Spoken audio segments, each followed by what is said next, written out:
حزات سميناون دوبون بحري حدا كابتن مبقولوان اغراب زونن كبابيتات هاجرنا እዩ እዚ ተፈጥሯዊ ቦታ እዚ ንጹር ዶባት ክህልዎን ብግቡእ ክሕሎን ድማ ዝግባ እዩ ب23 سنة ኣብ ከተማ ጊንዳ ዝተቃነዐ ኣኺባ ኣብ ዘተኮረ ነይሩ ወኪል ኤሪና ዓብደላ አማን ዝላኹ ጸብጻብ ጴጥሮስ መንግስት ቀርቦ እዩ ካብ ዝተፈላለዩ ሚኒስትርታትን ቤት ጽሕፈት ካርቶግራፍን ብዝተዋጽኡ ኪላታት ዝቆመት ኮሚቴ ከተካይዶ ጸንሐት መጽናዕቲ ዶባት ሃገራዊ ሕሩም ሕዛእቲ ሰሜናውን ደቡባውን ባሕሪ ኣቕሪባ እቲ ብ23 ሰነ ኣብ ጊንዳ ኣብ ዝተቃነዐ ኣኺባ ዝቐረበ ብካርታ ዝተሰነየ መጽናዕቲ ንንኡስ ዞባ ጊንዳን ዞባታት ዓንሰባን ማእከልን ምስቲ ሕሩም ሕዛእቲ ዘለዎን ዶባት ብንጹር ዝፈልዩ እታ ኮሚቴ ብዘይካቲ ዘቕረበቶ ነቲ ክልል ዘነጽር ካርታ ኣብ ውሽጢ ሃገራዊ ሕሩም ሕዛእቲ ዝካየድ ንጥፈታት ሕርሻ ብዝምልከት ኣብ ዘቕረበቶ እማመ መፍረን ህቢ ኣብ ወሰናስንቲ ሕሩም ሕዛእቲ ክካየድ ምንቅስቃስ ጥሪት ኣብ ውሽጢ ሕዛእቲ ክኽልከል ኣብ ውሽጢ ሕዛእቲ ባዲሙ ዘሎ መሬት ዳግም ክግረብ ዝብልን ካልእን 10 ነጥብታት ዘጠቃልል ሓሳባት ኣካፊላ ኣመሓዳሪት ዞባ ሰሜናዊ ቀይሕ ባሕሪ ወይዘሮ ጽገሬዳ ወልደ ገርጊስ ኣብ ዘስምዐቶ ቃል ሃገራዊ ሕሩም ሕዛእቲ ንረብሓ ህዝብን ሃገርን ምዃኑ ብምእማን መንግስቲ ብዕቱብ ክሰርሓሉ ምጽንሑ ብምምልካት ቀሪቡ ዘሎ እማመ ብቕልጡፍ ናብ ትግባር ንኽሰጋገር ሓበራዊ ጻዕሪ ናይ ኩሎም ኣካላት መንግስቲ ብሓፈሻ ውሁድ ተሳትፎ ህዝቢ ድማ ብፍላይ ከም ዘድሊ ሓቢራ ሓላፊ በዓል ስልጣን ኣግራብን እንስሳ ዘገዳምን ኣቶ አብርሃ ጋርዛ ብወገኑ ኣብቲ መስሕብ ቱሪዝምን ቦታ መበቆላውያን ኣግራብን ዝኾነ ሕዛእቲ ሰሜናውን ደቡባውን ባሕሪ ቀጻሊ ምብራስ ከጋጥም ምጽንሑ ጠቂሱ መንግስቲ ንጹር ዶባት ዘለዎን ብግቡእ ዝሕሎን ሃገራዊ ሕሩም ሕዛእቲ ክኸውንን ንትግባሪኡ ቁልጡፍ ስጉምቲ ክውሰድን ምውሳኑ መሰረታዊ ለውጢ ዘምጽኣሉ ምዃኑ ኣረዲዩ ተሳተፍቲ ኣብ ዘቐረበ እማመ ብዕቡቃት ድሕሪ ምምያጥ ምምሕዳር ዓዲ መጎት ምስ ምምሕዳር ከባቢ ጸረት ክጥርነፍ ኣብ ክልል ሕሩም ሕዛእትን ዝነበረ ህዝቢ ኣምሳያ መሬቶም ክወሃቦም ናይ መጋሃጫ ቦታ ክፍለ ተዳሊ ዘሎ እማመ ብሓበራዊ ጻዕሪ ክትግበርን ዝብልን ካልእን ርእቶታት ኣቕሪቦም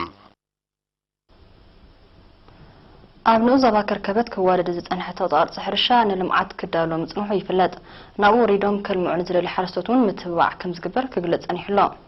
ኣመሓዳሪ ዞባ ማእከል ሜጀር ጀነራል ረመዳን ዑስማን ኣውላይ ንሓረስቶ ሰለስተ ገጠራዊ ንኡስ ዞባታት ብዛዕባ ተዋዲዱ ዘሎ መሬትን ካልእ ዕድላትን መብርሂ ይብሎ ብርሃን ዓንደ መስቀል በመልክዕ ጸብጻብ ንዘዳለው ትሕዝቶ ሊዳ ተኽለማርያም ከተቕርቦ እያ ኣመሓዳሪ ዞባ ማእከል ሜጀር ጀነራል ረመዳን ዑስማን ኣውላይ ብወለንትኦም ኣብ ዞባ አንሰባ ንኡስ ዞባ ከርከበት ብማሕረስ ክጣይሱ ንዝደልዩ ነበርቲ ንኡሳን ዞባታት በሪኽ ጋላ ነፍሕን ሰረጃኣን ኣብቲ ቦታ ተዋዲዱ ብዛዕባ ዘሎ ሕርሻዊ ትሕተ ቅርጽን ዘሎ ዕድላትን መብርሂ ሂቦም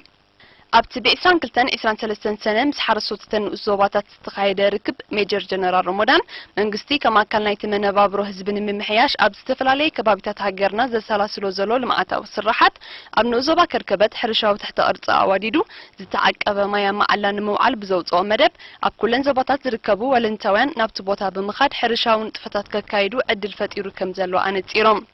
ነቶም ብወለንትኦም ናብ ከርከበት ወሪዶም ክሓርሱ ዝደልዩ ዜጋታት ንምትብባዕ ብዝተኻየደ ወፍሪ መሬት ተደላዲሉን ስርዓተ መስኖ ተዋዲዱን ስለዘሎ ኣብ ዓመት 2 ግዜ ምህርቲ ዝሓፍስሉ ባይታት ተጣጢሑ ምህላው ዘነጸረ ኣመሓዳሪ ዞባ ማእከል ምስ ክሊማት ከባቢ ብዝሰማማዕ ኣገባቡን መንበረ ኣባይቲ ከም ዝህነጸሎም ኣብሪሆም ተሳተፍቲ ኣብ ዝሃበ ወርኢቶ እቲ ብመንግስቲ ተዋዲዱ ዘሎ ሕርሻዊ ትሕተ ቅርጺ ንርእሶም ኮይኖም ውሕስነት ምግቢ ንምርግጋጽ ኣብ ዝካየድ ዘሎ ጻዕሪ እጃሞም ከበርክቱ ድርኺት ዝፈጥር ምዃኑ ገሊጾም ህዝቢ ኤርትራ ንስንኩላን ወገናቱ ዝገብሮ ደገፍና ቤትን መርኣያ ጭዋ ባህሉን ክብርታቱን እዩ ኣብ ወጻኢ ዝነብሩ ኤርትራውያን በብዓቕሞም ዘወፍይዎ ሓገዛት ድማ ቀሊል ኣብነት ናይዚ እዩ ኣብዚ ቅንያት እዚ ንተኣለይቲ ሓርበኛታት ስንኩላን ኩናት ከምኡውን ንሃገራዊ ማሕበራት ጽሙማንን ዓይነ ስውራንን ዝተወፈየ ገንዘብን ንዋትን ብዝምልከት ጋዜጠኛታት ያሲን ሳልሕ ኣዜብ ብርሃንን ንዘዳለዎ ጸብጻብ ኣሎ ኸርድ መሐመድ ብርሃን ቀርቦ እዩ ኣብ ማዕስከር ደንደን ዝነብሩ ተኣለይቲ ሓርበኛታት ስንኩላን ኩናትን ማሕበራት ጽሙማንን ዓይነ ስውራንን ዝውዕል ልዕሊ 136,000 ናቕፋን ዝተፈላለየ ንዋትን ተበርኪቱ እቲ ልዕሊ 136,000 ናቕፋ ኣብ ፓልቶክ ብስም ኣይንፈላለ ዝነጥፉ ሃገራውያን ኣብ ማዕስከር ደንደን ዘለዉ ተኣለይቲ ስንኩላን ኩናት ንመግዝኢ መድሃኒት ዝወፈይዎ እዩ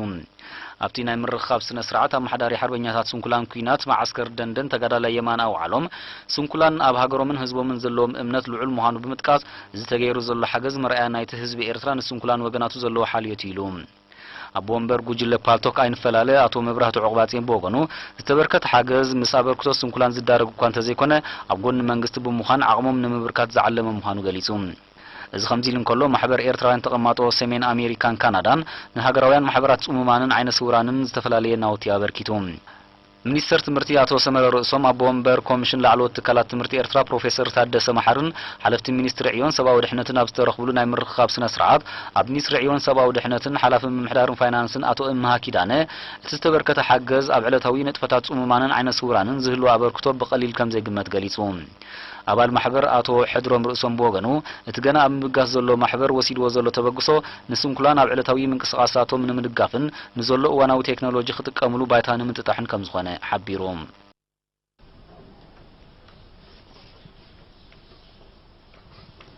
ማሕበር ወለንታውን ለገስደም ዞባ ጋሽባርካ ብስእነት ደም እተሓልፍ ህይወት ከይትህሉ ኣብ ኣባላቱን ካልኦት ዜጋታትን ዘካይዶ ጎስጓሳት ብምሕያል ኣበርቲዑ ከም ዝሰርሕ ገሊጾም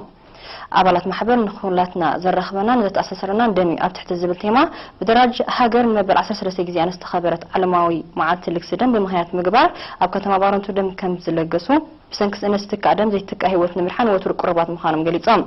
ኣብ ልግሲ ደም ዝነበሮም ኣመለኻኽታን ንቕሓትን ንዓበይ ምኻዱ ክሳብ 5 ግዜ ደም ዝለገሱ ከምኡን ዝሓበሩቶም ወለንታውያን ለገስቲ ንቐጻሉን ቁርባት ምዃኖም ኣረጋጊጾም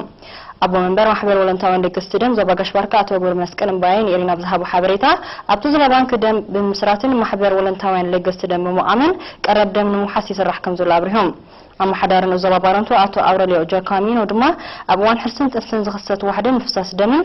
ሓደ ካብ ጠንቅታት ሞት ኣዴታትን ዕሸላትን ብምዃኑ ነዚ ንምክታእ ቁጥር ወለንታውን ለገስቲ ደም ውሳን ወሳኒ ከም ዝኾነ ገሊጾም ሃገራዊ ማህበር ወለንታውን ለገስቲ ደም ዞባ ጋሽባርካ ኣብ 2015 እዩ ተመስሪቶም ሚኒስትር ሓብቲ ባሕሪ መነባብሮ ምስ ባሕርን ምግፋፍ ዓሳን ዝተኣሳሰር ነበርቲ በዴዳ ንኡስ ዞባ ገልዓሎ ናውቲ ፀሓይ ውፅዓት ሂቡ ሓላፊ ጨንፈር ሚኒስትር ሓብቲ ባሕሪ ዞባ ሰሜናዊ ቀይ ባሕሪ አቶ ሳምሶም ዘካርያስ ነሪና ብዛህቡ ሓበሬታ እቲ መደብ ፀገማት ናይቶም ኣብ ርሑቕ ከባቢታት ናይቲ ንኡስ ዞባ ዝነብሩ ዜጋታት ንምፍታሕ ዝዓለመ ምዃኑ ገሊጹ ነበርቲ በዴዳ ብወገኖም መንግስቲ ቀዳምነት ሂቡ ዝገበረሎም ሓገዝ ብምስጋን ዝተዋህቦም ናውቲ ፀሓይ ውፅዓት ኣብ ማሕበራዊ ህይወቶም ዝህሉ ኣበርክቶ ብቐሊል ከም ዘይጥመት ሓቢሮም ኣብ ንኡስ ዞባ ገልዓሎ ምምሕዳር ከባቢ ባሕሪ እትርከብ በዴዳ ብምግፋፍ ዓሳ ዝነበራ 45 ስድራ ቤታት ዝነብራ ኮይነን ካብ ገልዓሎ ንሸነኽ ደቡባዊ ምብራቕ 80 ኪሎ ሜትር ርሒቓ ትርከብ